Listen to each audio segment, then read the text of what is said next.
بصوا بقى، احنا داخلين مكان من اكثر الاماكن عظمة وسرية.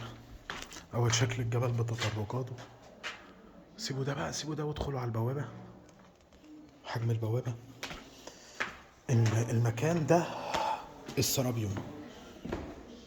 برضو واضح انه كان مقابر قديمة، وكان بيتحط فيها مجموعة من الحيوانات المقدسة او الطيور. طب ليه بقى المكان ده عظيم وصعب؟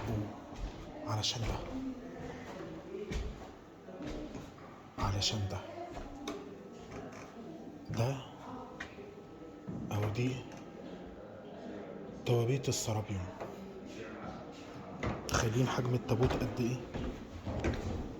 في تونة الجبل التابوت كان حوالي 12 كيلو، 12 طن. او التابوت هنا 120 طن.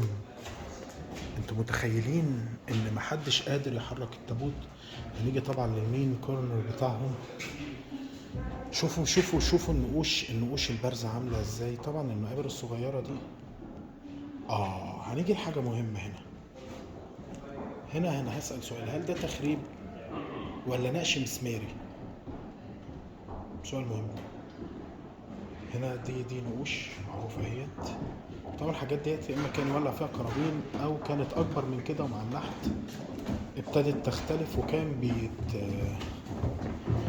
لو زي تونة الجبل يبقى كان بيتدفن فيها المقابر القديمة بتاعت الحيوانات زي الجحوتي والايبس اللي جنب دي مش طوبة، مش صخرة جرانيت وبس. صخرة الجرانيت العميقة اللي ممكن وزنها يوصل ل 124 طن دي في السرابيوم، اللي ممكن تخضك وانت داخل. ان نفق بالحجم ده يدخل التابوت اللي بالحجم ده. وليه بقول لكم انه تابوت؟ لان هو مفتوح من فوق. مش عارف هل الكاميرا هتجيب ولا لا.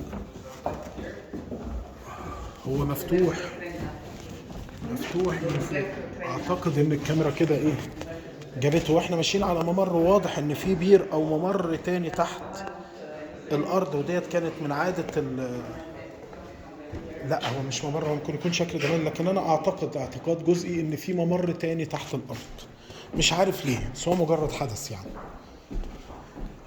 المكان الاكسجين بيقل فيه.